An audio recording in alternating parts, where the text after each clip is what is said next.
Hello दोस्तों, आपका स्वागत है हमारे यूट्यूब चैनल अनाब्या हिंदी स्टोरी में। आज हम सुनेंगे एक लड़के की विचित्र लव स्टोरी की कहानी। और अगर आपने हमारे चैनल की और भी कहानियां नहीं सुनी हैं तो उनकी लिंक डिस्क्रिप्शन में दी गई है, तो वहां से जाकर उन वीडियो को भी ज़रूर देख लें। और वीडियो को शेयर करना और लाइक करना ना भूलें। साथ ही साथ चैनल को भी सब्सक्राइब करें और बेल आइकन भी दबाएँ।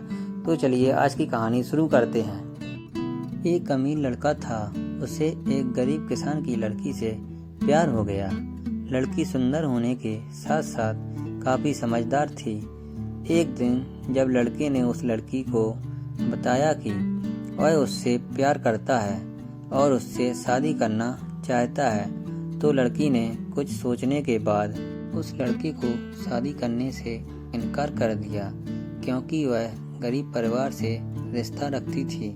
लेकिन कुछ समय बाद जब ये बात उस लड़के को पता चली तो उसने लड़की के माता पिता से बात की और उस लड़की को समझाया। काफ़ी समझाने के बाद वह लड़की मान गई और दोनों की शादी हो गई। शादी के बाद लड़का उसे बहुत प्यार करता था। दोनों का दाम्पत्य जीवन काफ़ी अच्छा चल रहा था। लेकिन कुछ महीनों बाद लड़की को चर्म रोग हो गया, जिसके कारण उसकी खूबसूरती ढलने लगी। अब लड़की को यह डर भी सताने लगा कि उसकी खूबसूरती ढलने के कारण कहीं उसके पति उसे छोड़ ना दें। लड़की उस चर्म रोग को ठीक करने का हर संभव प्रयास कर रही थी। समय बीत रहा था और लड़की की खूबसूरती धीरे धीरे ढल रही थी। एक दिन वह लड़का एक काम से दूसरे शहर गया। लड़का जब वहां से वापस आ रहा था तो उसका रास्ते में एक कार के साथ एक्सीडेंट हो गया। उस दुर्घटना के दौरान लड़के की आंखों की रोशनी चली गई। इस दुर्घटना के कुछ समय के बाद उनका जीवन फिर से सामान्य और सुखी बीतने लगा। वह लड़की चर्म रोग की वजह से दिन प्रतिदिन कमजोर और बदसूरत होती गई। लेकिन पति अंधा होने के कारण उनका दाम्पत्य जीवन ठीक चलता रहा। दिखाई न देने के कारण वह लड़का उससे पहले की तरह प्यार करता रहा। कुछ सालों बाद बीमारी के कारण उस लड़की की मृत्यु हो गई।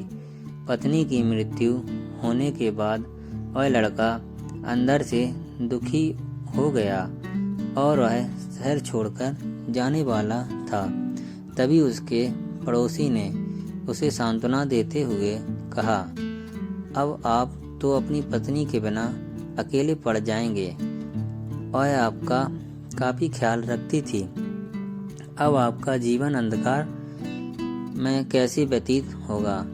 तब उस लड़के ने अपने पड़ोसी की ओर देखा और गहरी सांस लेते हुए कहा, मैं कभी अंधा था ही नहीं, लेकिन मैं यह सोचकर अंधे होने का नाटक करता रहा कि कहीं मेरी पत्नी को उसकी बीमारी और बदसूरती के कारण यह ना लगे कि मैं उससे प्यार नहीं करता। इसलिए मैं इतने सालों तक बिना कुछ कहे हुए अपनी पत्नी की खुशी के लिए अंधा बना रहा। यह बात सुनकर पड़ोसी की आंखों से आंसू छलक आए और वह लड़का वहां से उठकर चला गया। यह कहानी यहाँ पर समाप्त होती है। तो आपको हमारी कहानी कैसी लगी कमेंट बॉक्स में ज़रूर बताएं और चैनल को सब्सक्राइब करें और वीडियो को शेयर और लाइक करना ना भूलें। साथ ही बेल आइकन भी दबाएं।